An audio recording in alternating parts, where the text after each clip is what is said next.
What's going on, everybody? Happy hour. We are just a little over 3 hours away from football. Chiefs, Ravens. Hell yeah. Bring it on. You guys know, I'm geeked out. I'm so excited.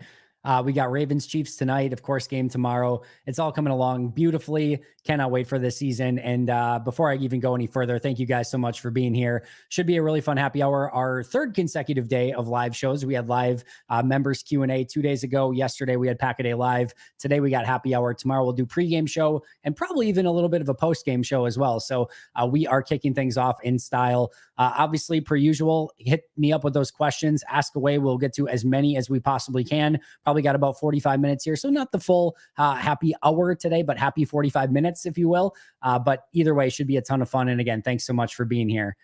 Gary, good to see you. Kay, I will do my best. Help me be the smartest person at the barn Friday night. Drop your new kickoff rule knowledge on me. I guess I'm not sure exactly if you're just looking for like a rule definition, but here's the thing. I don't think we know what this is going to look like. I think tonight will be our very first opportunity to see how teams actually handle this in a regular season setting. My guess is teams did not want to tip their hand too much in preseason. And now we're going to actually see how this looks in a real specific setting.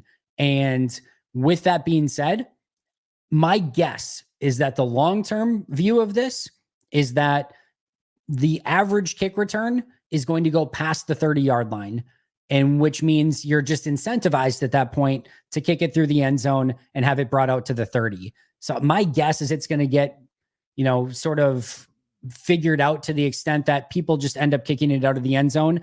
And then the NFL will have to decide, because they have said, hey, if this doesn't go according to plan, we will change the rule in season. Do they kick that out to the 35? Do they kick it out to the 40? Do they do something drastic? Because their goal was twofold with this change. Their goal was to make it so the kick return was exciting again. And their goal was to make sure that even while doing so, they did not want to increase injuries. They wanted to try to make it so that these kick returns were not high injury plays. If you go back to the XFL, and the reason that they did this is it increased kick returns, and it did have an impact on fewer injuries on the actual return game itself. So that's what the NFL is trying to do. If it shows up that, hey, yep, injuries are down, that's good, but nobody's actually, returning the kick still, then they're, I think, going to have to make some adjustments to it. But I think we will see some returns early this season. Look at week 1, week 2 as maybe that trial period. But if it just ends up that it's gamed so to the extent where, again, the average is the 34, 35, 36 yard line on returns, I think you might just see it be a lot of safe kickoffs where they go out of the end zone and you'll just allow the other team to have it at the 30-yard line. Young Feezy Baby, thank you so much for the super chat. Boys look loose today. Good sign. Yeah, I would agree. I think this is a very confident and excited team. I think they're going to come out ready. Hopefully the piss is hot. But either way, I know I'm going to be ready. I know you're going to be ready. And I know the Packers will be as well. This is going to be a really fun matchup. The Eagles are not going to be shy or timid in this game. They are ready to get the awful taste of last year out of their mouths and start this season on the right foot. This is going to be I don't know if we can say like a heavyweight battle, but these are two teams. Kay Adams was talking about it today, of how these are two teams that have Super Bowl aspirations, and they're going at it week 1 on a neutral site game, international, Friday night lights. Everyone in the world is watching. This is going to be so freaking fun. And I think both these teams are going to come out jacked up and excited, and I can't wait for it. All right. Dennis, good afternoon, Mr. Herman. Good afternoon, Packers Nation. Good afternoon, Cheesehead TV. I missed daily on Monday, Tuesday, and Wednesday, and then there's none today. Getting my fix here. Dennis, happy I could hook you up with some live Packers chat. Sorry, Dennis was popping popcorn, getting ready for the Andy hour. Love it. Anyone catch the Carmen episode? She was in Fuego. All right. Easy. That's why I need to read these before I just put them up. Kickoffs are probably going to be touchbacks. Yeah, we kind of agreed the same thing there. Dennis, are the Packers set at long snapper? They are for now. We'll have to kind of wait and see a little bit as to how Matt Orzick kind of goes about this season and if he can be a little bit more consistent. I'll say this, Green Bay did not really seem to have an appetite for replacing him. They brought in Peter Bowden, who most considered to be the top undrafted free agent or the top rookie long snapper, because none of them were drafted. So the top rookie long snapper was considered to be Peter Bowden. They brought him in, and Bowden never really competed for the spot. Remember, he got cut early in camp. They brought him back for a little bit, and Orzick just never was challenged by him. And then if you go back to cut downs, I want to say there was like 11 or 12 long snappers. Maybe that's a little high, but it was probably like 8 to 12 long snappers that were released at cut downs, and including a couple notable ones.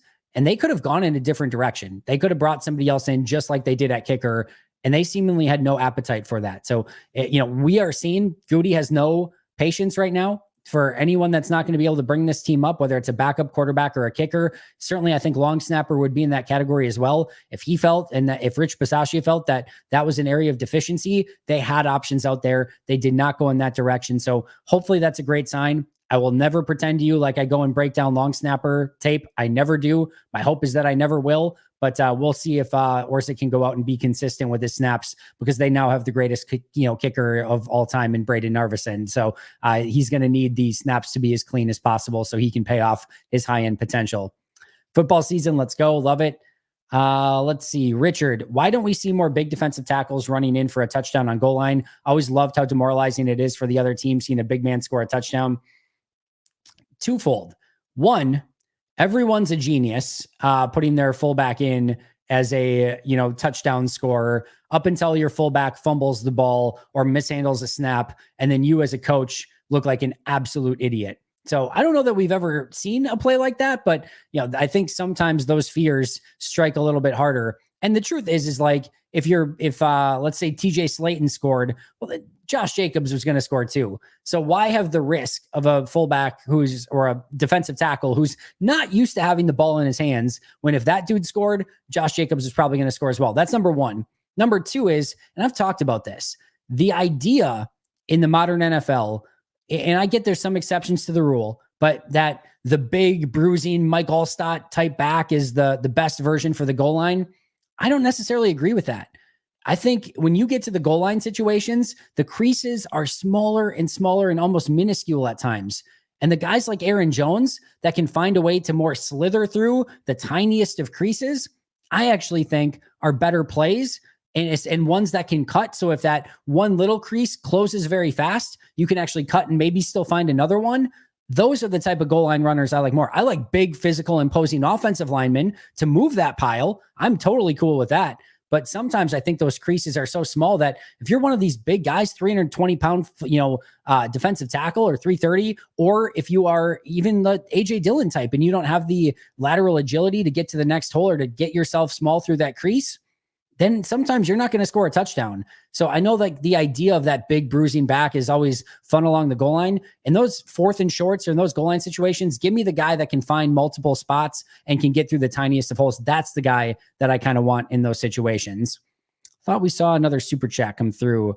Any word on which practice squad guys travel with the team? Any guess on call-ups for Lloyd or Wilson? I've not seen a definitive answer on any of the practice squad guys that went with the team. My guess is that they brought at least a couple of those running backs with them.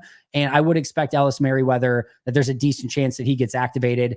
I still think Emmanuel Wilson practiced all week, so my guess is he's going to be active. I have a feeling, this is just a feeling, not a report or anything like that, but I do feel like it may be Josh Jacobs as your 1, Wilson as your 2, and then Ellis Merriweather as your call-up as the 3. I think they're going to be super cautious with Marshawn Lloyd, and understandably so. And do you really want to, if Wilson's a little bit banged up, do you want to go with another banged up running back as your 3? Or do you want to just call up Merriweather to know that, hey, we have this third guy. If things happen, at least he's fully healthy and can carry a little bit more of the workload. So my kind of guess is that it's Jacobs, Wilson, and Merriweather. But in an ideal world where you've got 24 carries in the game, I think you're probably looking at 18 for Josh Jacobs, maybe 6 for Emmanuel Wilson, and then Ellis Merriweather would only be break glass in case of emergency sort of situation. But that's kind of what I'm expecting from this team. All right. Preston, finally actually here while you're live. I'm always working during your happy hours. So excited for Packer season. Me too, Preston. Glad you could be here. And thanks so much for checking it out. And hopefully we can have a few more in the future. And just go on break, at that time during the work schedule. It's a great time. Happy hour. Your boss won't miss you that much, right? So just, find a way, use the bathroom, bring the phone in, get the AirPods in. You're good to go. And either way, really, really appreciate it, Preston. What happened to the Eagles in the second half of 23? What a choke. Yeah, I think a lot of things happened. I think the offense was a little bit of a crackerjack offense, and I think they're going to be a little bit more well-rounded with Kellen Moore. Had a great conversation with Ben Fennell about that today. Make sure to check that episode out if you haven't already. I think there was some dysfunction between maybe head coach and quarterback a little bit. The defense completely fell apart. They were allowing 30 points per game during that losing streak. Like it all fell apart on them, and they could not get any momentum back. And just when you sort of expected them to maybe get things going again, or once the playoffs started, they get remotivated, they get completely blasted by the Buccaneers in the playoffs. So it just all fell apart. They, sometimes you can have, Aaron Rodgers would always talk about having a galvanizing moment. Sometimes you have the opposite, right? And you just have this moment and you can just never recover from it. And they just had one of those moments and it just all disintegrated from underneath them. And that's why I'm so interested to see what version of Philadelphia Eagles, and to be fair, what version of Green Bay Packers we get going into 2024. These were two teams that went in exact opposite directions at the end of this year. Does that continue? And Philly continues their downward decline and Green Bay continues their upwards, trajectory? Or do we see a little bit, reversing back to the, to the mean a little bit? So either way, very, very interested to see how this kind of plays out. Not trying to shade Carmen, thought the NFC North take was really insightful. There we go. That's better.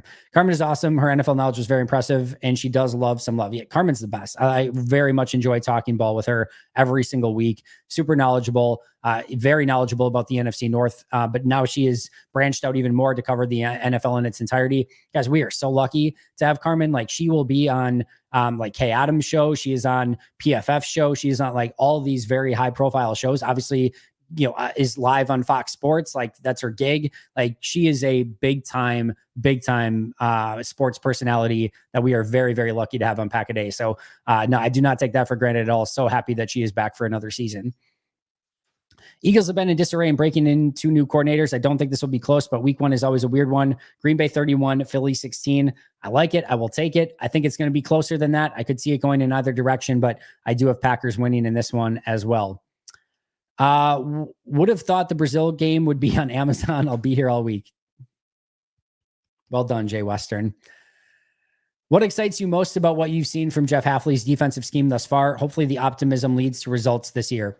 Spencer, everything that we have seen from Jeff Hafley's defense so far is fake. It's fool's gold. We know nothing. We know absolutely nothing. I love what I've heard from Jeff Hafley. I think even in the, the opportunities that he's been up at the podium, but also watching him coach along the sidelines, he had just this unbelievable session with the corners that was so awesome. Like, he is a smart dude. He knows what he's doing, and he feels like the right guy for the job. What his defense looks like, how they attack, how they play, how they make in-game adjustments, all of this is a complete unknown at this point. We might think we know. We might think by watching Boston College tape and kind of what we've seen in some of practice and in training camp and in preseason so far gives us some indication. I don't think we know anything. I think this is going to be our real introduction to Jeff Hafley, the defensive coordinator, and his defense. And we'll see. And I'll add on top of that by saying, I don't think week 1 is going to be the perfect indicator of what this defense is either. This is going to be a story told over time. And I'm hoping, by the way, that this is not the best version of Jeff Hafley's defense. I would love if it didn't peak in week 1 against the Philadelphia Eagles in Brazil. I want this defense to continuously get better through the course of the year. And I want them playing their best football at the end of this year. And then, of course, beyond as well. So that's what I'm looking for Jeff Hafley. We don't know anything yet. We're about to learn more in week 1, but that's not the final chapter. This is just the very beginning pages of the story of what will be told for Jeff Hafley's reign as defensive coordinator in Green Bay. I think we all want a great first impression. I think his first impression has been unbelievable so far, but there is only so much that gets you until you actually play in the games. And now we are about to find out a lot more about this defense, about this scheme, about how the players fit in their roles within this defense. Again, what type of adjustments he's making. This will be our first introduction to that, and we'll know a lot more come this time next week. So you asked the same question next week, Spencer, on Friday, or at least next Friday when we do happy hour on Friday. I think we'll know a lot more about it than what we know right now. What Packers tight end will have a better fantasy football season? I'll go Tucker Kraft, but I've said all off season, the only Packer that I'm trusting in fantasy is Josh Jacobs. That's the only one. Everything else, stay away. These wide receivers you're not going to know what you're going to get game by game, week by week, month by month, year by year at this point. Tight end, same thing. You're going to get Musgrave one week, Kraft on the other. Any of these guys could go, and have a monster week any given week. And then you might go 3 weeks and they don't do anything. So I would stay away from the wide. If you get any of these guys, Musgrave, Kraft, or any of the wide receivers late, go for it. Absolutely. But if it's me, the only guy I'm really targeting in a fantasy draft from a Packers standpoint, well, Jordan Love, and then would be Josh Jacobs. So only weapon I would target would be Josh Jacobs. What do you think J Love's stats will be by the end of the season? 5,200 yards and 45 touchdowns. No. So what did he end up with last year? Jordan Love stats. I know the gist of it, but just get it right. 4,100, 32 and 11. Man, that's a freaking awesome year. 64.2% completion percentage. Man, just take a pause for a moment and just remember that in Jordan Love's first year as a starter, 64% completion percentage, 4,100 yards, 32 touchdowns with only 11 picks in his first year as a starter. Those are unbelievable stats. So my guess is maybe a couple hundred more yards. So 4,300 yards, 64% completion percentage still, 34 touchdowns, 13 interceptions. So maybe 35 touchdowns. So I'll say 3 more touchdowns, 2 more picks, couple hundred more yards, but generally a similar sort of stat line. And that might seem worse to you. Like what Jordan's at right now, you are just looking at consistency year over year. Like the level of play that he put out there was already phenomenal. Obviously, if he can take a step forward, awesome. But like if now you're just showing, can you do this consistently week in and week out, year by year? It's just longevity now. You've shown the upside. We know what you can be. Can you just take incremental improvements? And I just kind of want to see him have that steady year this year. And again, if he can take a little bit of a step forward, awesome. But I think you'll see some defenses play him a little bit different. I think there will be maybe some times where Jordan tries to do probably a little bit too much, thinking he has to live up to that contract. That's a very natural human instinct. And I just want to see him eventually get back to, hey, can you play in this offense? Can you hit the big throws when you need to? And just be yourself. And I think there will probably be a little bit of a learning curve there. Just again, kind of with those expectations that come with year 2. But he's going to be awesome. I'm so excited for him. And I think he has a really, really good year this year. What's the difference for interior defensive line in this new scheme? I get every other position's new approach, his hands in the dirt, more single high, etc. But what is for defensive line? They want to be more penetrating. So Kenny Clark talked about this. So much of their defensive line play was just holding up guys at the point of attack so that everyone else could go and make the play. And it really made it so that guys like TJ Slayton, Devontae Wyatt, Kenny Clark, specifically those sort of guys were a little bit more handcuffed in what they could do. And now those guys are going to play a lot more free football. And I want to be clear on all this. There is downsides to that too. There's a reason why, Joe Barry was trying to build a wall at the line of scrimmage and a umbrella over everything over the top. He was trying to limit big plays and he was trying to hold everything up so that the team, the opposing offense couldn't get anything going in the running game and making sure there weren't big explosive plays.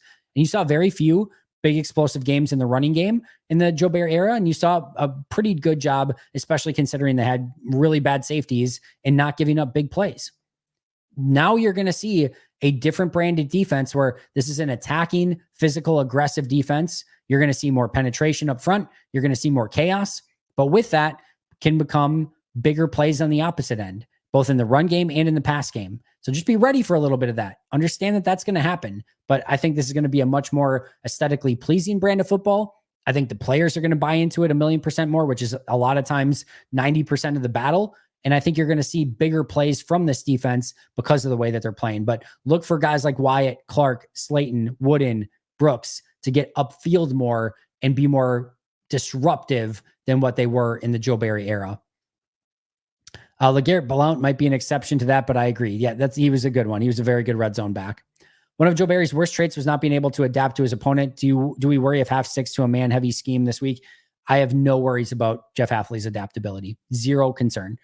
Maybe I'll be proven wrong, but I legitimately believe he will be very adaptable week in and week out with his personnel, with his scheme, and within the game, adapting to whatever changes that he needs to make throughout the course of a game. I think this is not going to be your static Joe Barry defense where you're doing the same thing over and over. You will see adjustments week by week and game by game and even quarter by quarter if needed from Jeff Hafley. I really, truly believe that. I didn't say there was any Mike Allstott disrespect. Allstott in his prime was great. I'm just saying I think that style, not that there's anyone that's ever matched Mike Allstott's style, but I don't know that it would be quite as good anymore in the modern NFL, which is why you may not see as many players of that build anymore in the NFL. Are you concerned about the backs and pass pro without A.J. Dillon healthy, or do you think Jacobs Wilson will just be fine in that capacity? I think Jacobs will be fine. Everyone else does give me a little bit more of a pause and some concern. I don't think, I can't speak well enough to if Merriweather's any good at it. I honestly, I'll have to see him a little bit more with it, but Lloyd's not yet. And Wilson still has a lot of work to do in that capacity. Could they do something a little bit more creative? Yes. They could theoretically bring up an Andrew Beck and they could put him in the backfield. They could put a Ben Sims in the backfield. Like they could put somebody who knows how to pick up blitzes and do that. Like if they wanted to get creative, they also, so sometimes there's a game of cat and mouse. What this means is you've got your running back besides the quarterback, right? And linebacker comes on a blitz. A lot of times, not always, but the linebacker is also responsible for that running back. And the running back is responsible for the linebacker. So sometimes you end up in this really fun game of cat and mouse where the linebacker will come on the blitz, sometimes delayed. So if he sees the running back's going to stay in to protect, he can come on that blitz and he'll come. And now you've got linebacker versus running back. Running back's got to pick him up. And then hopefully gives that quarterback enough time to get the ball out. But what you will also see is sometimes that running back will go into the flat and the linebacker, instead of blitzing, will go with him. Or even at the last moment, running back will stay next to Jordan Love. Linebacker comes, and as soon as the linebacker starts to come, then the running back releases and you just swing it out. And now you've, beaten that guy because he's supposed to be covering that running back. So sometimes you don't necessarily always have to protect. You can leak that guy out last moment too. And instead of having him try to pick up that block, you can release it out to him. Now, on a 3rd and 15, that's not going to work so great. The team wants you to dump it to that running back so they can go rally and tackle him, and you're not going to pick up the first down. But sometimes you can do some creative stuff with that too, where you can release that guy out of the flat and let him go and make the play. But you would ideally like a running back that can pass protect when you're calling for that, but it might just have to be a little bit more Josh Jacobs going into this game with some of the injuries at running back. Brainard gave a very impressive first interview. He seems to just exude natural confidence and nothing cocky. And his wife and in-laws are from Prescott. F yeah. Dan, I told you I have an unshakable belief in Braden Narveson for no apparent reason whatsoever. Can't speak to anything scientific as to why that is. I just believe in Braden Narveson, and I will not be led down a different path, period, end of story. Braden Narveson is the one. He will be the kicker of choice, and he will be the one that leads Green Bay into the promised land. Book it. It is set in stone. Favorite play of the 2023 season, mine was the double fake touchdown pass to Musgrave in the Rams game. Yeah, that's a really good one. Mine's the Dontavian Wicks touchdown against the Cowboys. Just everything that went into that. Jordan Love getting up to the line of scrimmage with plenty of time, 20-some seconds still on the clock, is able to get into his hard count and his cadence, recognize that the Cowboys are going to bring a blitz, check into a play, check into a protection that had not been in the game plan that week, that had been in the game plan, I think, in the first half of the season, if I remember correctly from Matt LaFleur, remembers that check and then gets everyone into that check, despite it being a call that hasn't been used since early in the season, gets everyone on the same page, gets through his cadence again, gets the snap, understands he's going to have to take a hit, and understands that he's going to have to backpedal a little bit to get to a point where he can get this ball off in time, gets Dontavian Wicks in a situation where he can win one-on-one. Wicks wins his route perfectly. And then Love, again, knowing that there's going to be pressure, throws an absolute dot between the arms of the defender who tries to jump up and break up the pass, throws it between them, and then just hits Wicks in stride for what looks like, in the end, a very easy touchdown, but was anything but. And if you want any indicator or real true belief that, hey, Jordan Love's second half of the season was not fool's gold, or it was a short window of time that he was good, a short sample size, man, all you have to do is see plays like that and be like, you can't fake that. That's not an accident. There's so much that goes into a play like that that is so high level that it doesn't happen by accident. So that was my favorite play of the year. And I think that's the greatest indicator of why Jordan is going to continue to be good, even with this new contract, and live up to those expectations. Are you more excited to watch Josh Jacobs as part of the offense or the defense under Jeff Hafley? 1 second. Sorry about that. I would say I'm more excited to watch the defense and just Jeff Hafley in general. And then add on top of that you get to watch a new defense, and their biggest free agent, Xavier McKinney, is also on that side of the ball, playing within this really unique role. You're going to get probably the rookie that's playing the most in Javon Bullard on that side of the ball as well. I would say a little bit more towards the defense. I think we have a little bit better expectation of what to kind of, know what you're getting with this Packers offense. But for me, it'll be the defense by a sliver, and in large part due to Jeff Hafley and Xavier McKinney, and a little bit of Javon Bullard as well. The Eagles have to double a receiver. Which one of ours do you think that they do the most? I don't know that they will double anyone with any real emphasis, but I think Christian Watson will be the one where they play a safety over the top more for obvious reasons. Could see them having a corner on the outside, safety over the top, just to make sure that that big play ability gets limited a little bit more. If you're worried about somebody beating you for a 50, 60-yard play, that's the one that you're more nervous about. So that would be my guess, but I don't think they're going to go into this game being like, we're going to have to double X or Y wide receiver. I think they're going to be more of just making sure that they don't get beat over the top by the guy that's most likely to beat them over the top. My first time catching happy hour, B Brown. Thank you so much for becoming an all-pro member, by the way. Just updated your name on the wall of fame. So that'll be up there for tomorrow's episode. Didn't get it updated in time for Ben Fennell's episode today, but you'll be added to the list of names that we read off every day, and you'll be added to that wall of fame as well. So thanks so much for being here, B Brown. And thanks so much for signing up to be an all-pro member. Will we see a trick play tomorrow? Yeah, I think so. I think one of these teams will bring a trick play. I think it's more likely to be the Eagles, by the way. But I think we'll see some trick play. Eagles always have something up their sleeve, so you have to be a little bit careful there. Wouldn't shock me if Green Bay had something, but Green Bay might go into this game too feeling like they don't actually need a trick play. But my guess, opening week of the season in Brazil, two teams that are very, very good and very creative. I would put the over on, if you're asking me over under on a half of a trick play, I will go the over and say we do see one trick play in this game. Did you see the Zimmer interview? Seemed like a lot of sour grapes from a guy who lost the locker room. I did not see that interview. Can't. I have to go check that out. Brandon, thank you so much for becoming a new member. Appreciate that a ton. Talk is cheap. Even Joe Barry talked a good talk. Yeah, not like this. Joe Barry was very personable, very friendly, very nice guy.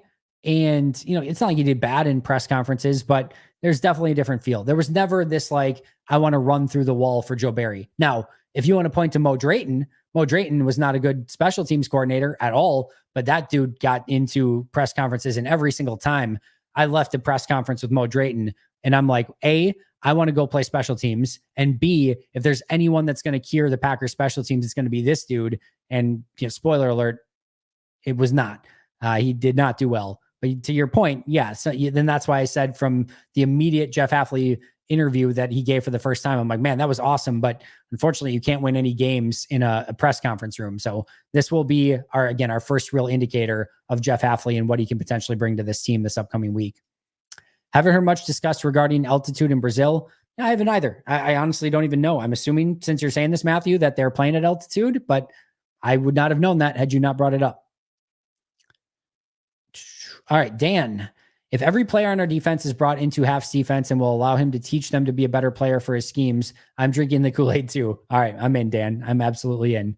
Kraft Lloyd and Manuel Wilson are the three listed as questionable. Both practice squad call-ups might be a running back. I don't think so. I don't think both. First of all, outside of Ellis Merriweather, I don't know that any of these running backs are going to know the system well enough. Also, my guess is Emmanuel Wilson's at least good enough to be active in this game. He is listed as questionable, but usually how this works, if you're a questionable and not going to play, you at least miss practice through the course of the week at some point, like Marshawn Lloyd did. So he missed one practice. You usually at least miss one if you're not going to play. My guess is Wilson's good enough to go and he'll be the number 2 in this game, but I do think Ellis Merriweather will be active as the number 3. Thoughts on Isaiah Rodgers being out for Philly? Beth, I do think that was an intriguing update today, that he is going to be out. I do think it was going to be a lot of Quinyon Mitchell in the slot, and they have enough guys to sort of cover it for it. Do we see some potential Cooper DeJean? Do we see at times 2 young defensive backs in the secondary? That could be a possibility. I don't think it affects them a ton. I think they have enough depth to get through this, but now Bradbury's out and Isaiah Rodgers is out. You just start going through that depth a little bit more in the secondary, but they still have more of it. I think they're going to be okay. I don't think it affects the game a ton, but it is one more piece that is out for Philly. And obviously you always want to beat their team at their best, and it's not like Isaiah Rodgers affects it that much, but it could make things a little bit easier for the Packers. Haven't heard much made regarding the altitude in Brazil. Yep, we just went through that. Yeah, we'll see. Like I said, I wouldn't have known about that had you not brought it up. Your attention to detail is incredible, Andy. Any interest in doing an Astrology of the Packers channel collab? I love analyzing football charts. Might be an interesting new wrinkle. Spencer, I do not, but I certainly do not judge. I think the astrology stuff is always fun, but no, I don't know that I have a ton of interest to know what moon and star Carl Brooks is in and why he could play better this week. All the power to everyone who's interested in that. And I think that'd be a cool podcast to start, but Probably not my individual cup of tea, but again, I'm not bashing it or anything. I think it's always interesting to look at, but no, probably not. But I really appreciate the kind words, Spencer. Getting ready for the pep rally, Andy. So many Packers fans are all very excited. That's awesome. I will definitely. I'm very locked in on my decision of not going to Brazil. I think it was the right move, just because of the travel time, and I would have lost all of these like live opportunities and things like that. So I'm very comfortable with the decision that I made, but that doesn't mean there's not going to be a few fear of missing out moments through the course of these next few days, and not being at that pep rally will certainly be one of them. Enjoy it though. The O should be really cooking this season since there's no learning curve like last year in year one. I agree. They should come out, I don't want to say firing on all cylinders. There's always a little bit of nuance going into a new season, but they should be so much further along than what they were a year ago. So I definitely agree with that, Gary. What are the stars saying about Friday? Is Mercury still in the microwave? I would love to know what the stars are saying about Friday. So Spencer, if you have the answers, definitely let us know. Devin White, linebacker controversy for the Eagles, injured ankle versus injured ego because he lost his starting job. Is that true? I haven't seen that. So that's very interesting if that's the case, but I know he was a little bit banged up, but no, I haven't heard anything specifically like that, but that's interesting if that's true. Josh Jacobs, go. You're supposed to be practicing, my friend. It's funny seeing all the members live in chat whose names we hear at the end of all the Pack-A-Day episodes. Very much so. I love seeing that. Absolutely love seeing that. Where's the place to watch the game in Green Bay? That's a great question. I am the wrong person to ask because I don't go out during game days. I'm usually here in my office watching, taking notes and everything. So I'm usually the wrong person to ask. I do really enjoy Green Bay Distillery just because they have so many TVs and you're usually guaranteed a spot because the place is so huge. I do kind of like the Distillery if I am going to go somewhere, but I did watch the 2014 NFC Championship game in the Distillery. So I don't know that I can ever go back and watch a game there again, unfortunately, but that's usually a good place to watch the game. But like I said, I'm the wrong person to ask because I gotta break down the game in real time. So unfortunately, a bar is usually not the best place to do that for me. Do I see a lot of 12 personnel in the upcoming game with the Eagles? Are you talking about for the Packers or for the Eagles? I think the Eagles will see some, but not a ton. I think Green Bay, we're going to see a lot more 12 personnel this year. I think 11 and 12 are going to be their two primary personnel groups. I think we'll see a lot of 3 wide receivers. I think we'll see a lot of 2 tight ends. So that's my expectation going into the year. Those would be their 2 primary personnel groupings. 2 of my close friends went to the game, took a picture with Jordy Nelson. CBS News even shared it on their page. Love that. Love it. Lambeau Field, yes, best place to watch a game in Green Bay. Handy, how many sacks for Gary tomorrow? I'll say 1. I bet he gets 1. That'd be my guess. What happened to you, buddy, Mr. Irrelevant? I don't know. To your buddy, Mr. Irrelevant? I don't know what that means, Mark. Am I Mr. Irrelevant? I'm not sure what that means. 12 personnel is 2 tight ends, 2 wide receivers, 1 running back. So when you're numbering the personnel, there's 5 total weapons that are active, right? So you have you add it up to 5, and the number system is running back, tight end, wide receiver. And if you're ever unsure of the order, just know it's in alphabetical order. So R running back, T tight end, W wide receiver. So think, so if you're in, and then the final number is not listed, that's wide receiver. So you just do that one in your head. So if you're in 11 personnel, it's 1 running back. The first one of the 1 is 1. So 1 running back, 1 T means 1 tight end. And then how many do you have left of the 5? You have 3 left. So 3 wide receivers. So 12 personnel, 1 R would be 1 running back, 2 T's, 2 tight ends. How many do I have left over? 2. All right. 2 wide receivers. If I were in 10 personnel, that would be 1 running back, no tight ends, 4 wide receivers left. So that would be 10 personnel. If I'm in 0 personnel, that's going to be 0 running backs, 0 tight ends, 5 wide receivers. And you can go on and on. You could go 32 personnel. I've got 3 running backs, 2 tight ends, no wide receivers. 23, 2 running backs, 3 tight ends, no wide receivers, and so on and so forth. So you can do it any way that you want. Split the atom in as many ways as you can possibly do it with 5 players in 3 categories, but that's the way that it's used. So 12, again, just to answer your question one last time, 1 is the first category, 1 running back, 2 tight ends, and that would leave you with 2 wide receivers. Andy, can you talk about team chemistry as far as it is important? Always enjoy your episodes, and thanks for the channel.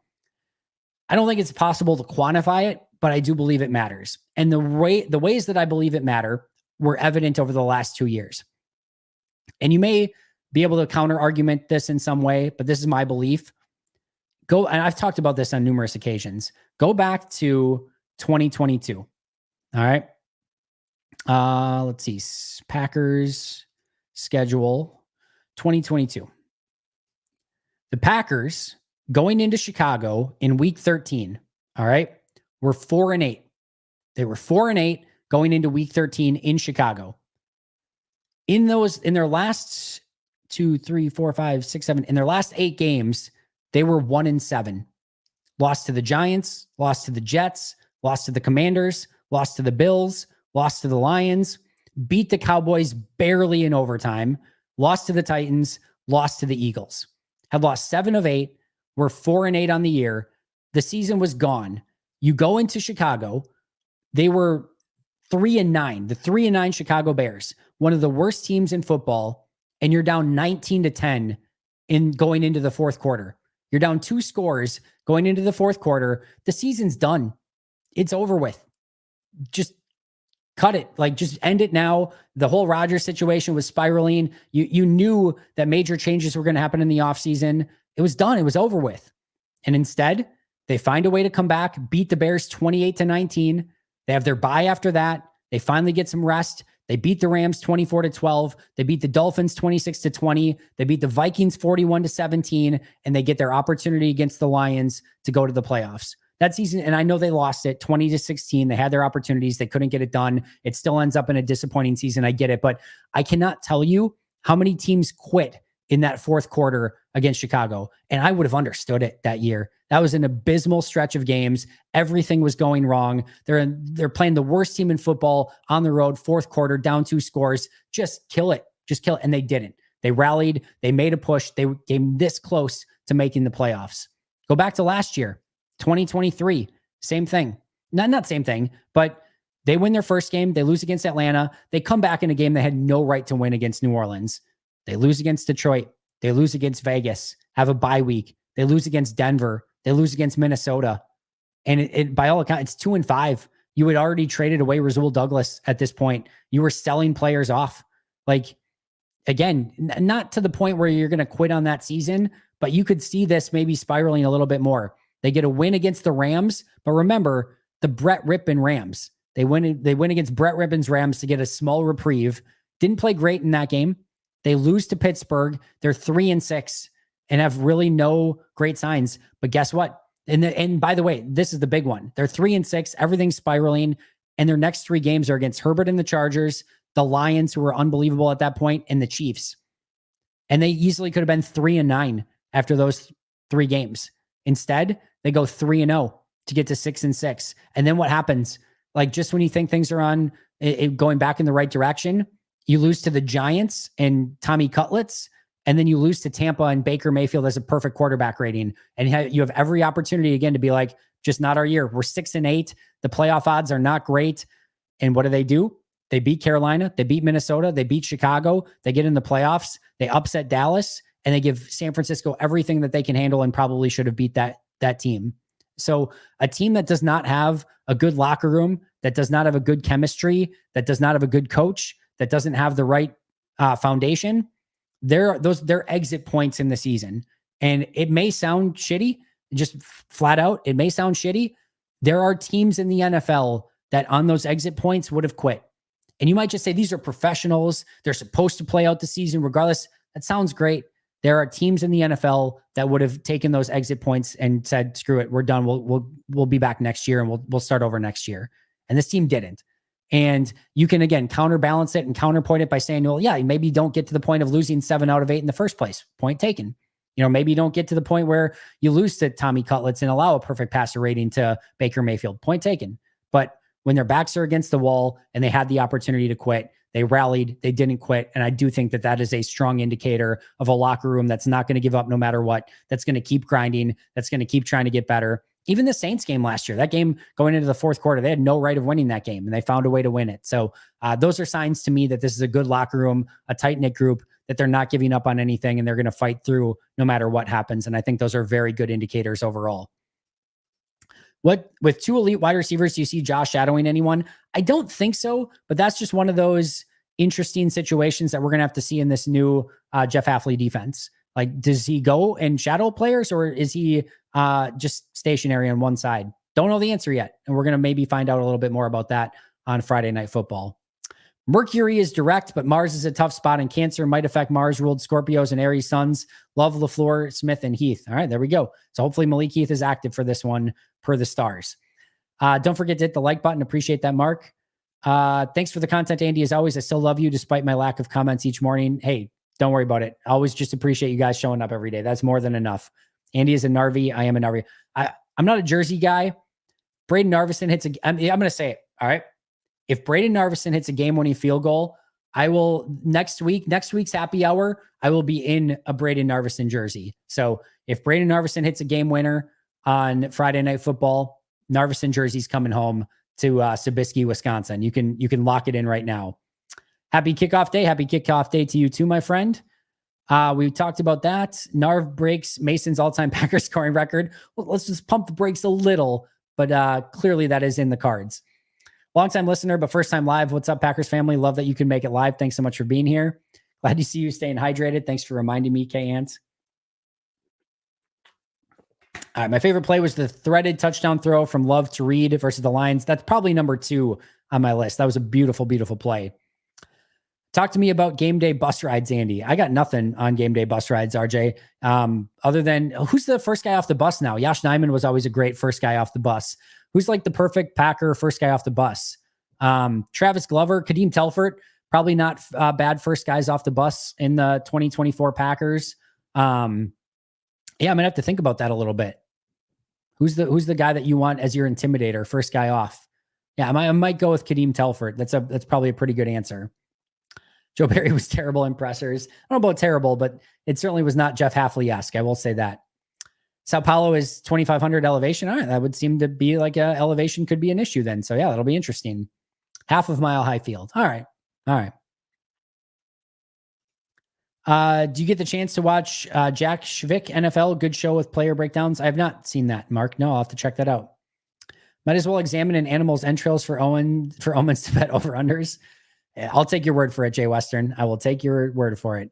Windy here at night. I do expect it to affect the kickers. The stadium has open corners. Well, good thing we've got Braden Narvison then. Was the Narv dog good at kicking off deep to the goal line in preseason?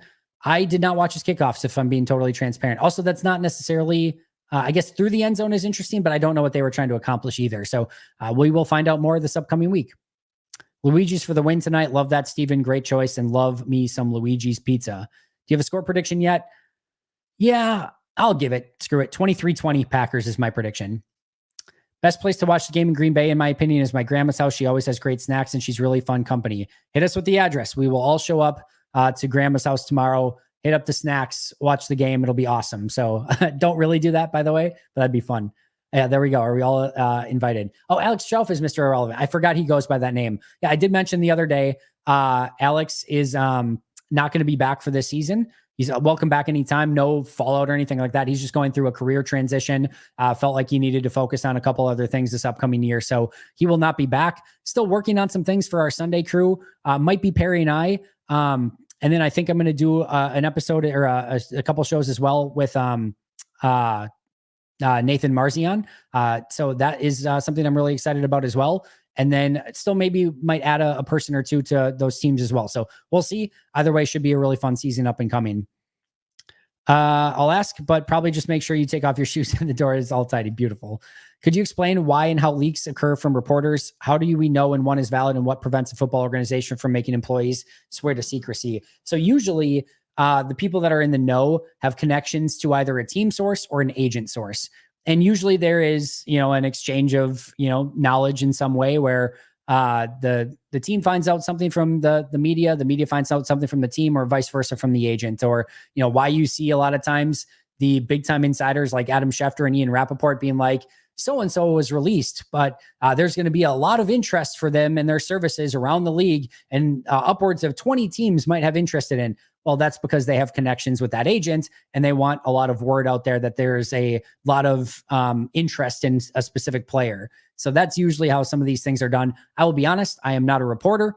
I am not somebody that needs or cares or wants to have sources. So I'm not the person that has ever exchanged anything for sources or news or anything like that. So I'm not the perfect person to answer, but usually there's a connection a lot of times with an agent, sometimes with somebody within the team.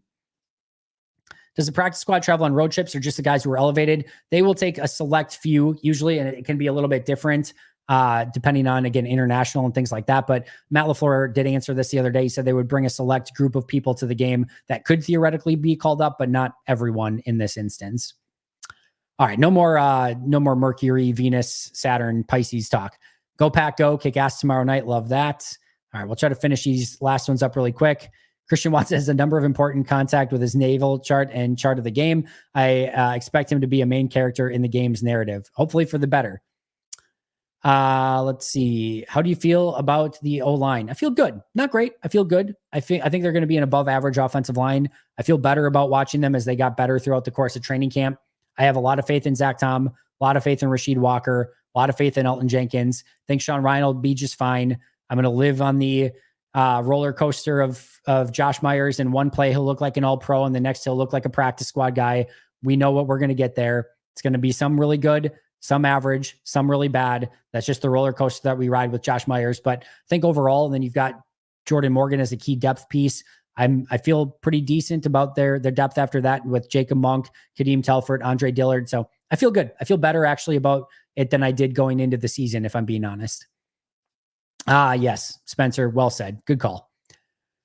Who do you think lines up the replacement for Brad Berry? Who do you think lines up against the replacement for Brad Berry? Garrett. I don't think Garrett Bradbury was going to see a ton of action in this game anyway. He actually, I think they were trying to trade him at one point. I think they thought about releasing him. So I don't think that this is actually a loss for the Eagles in this case.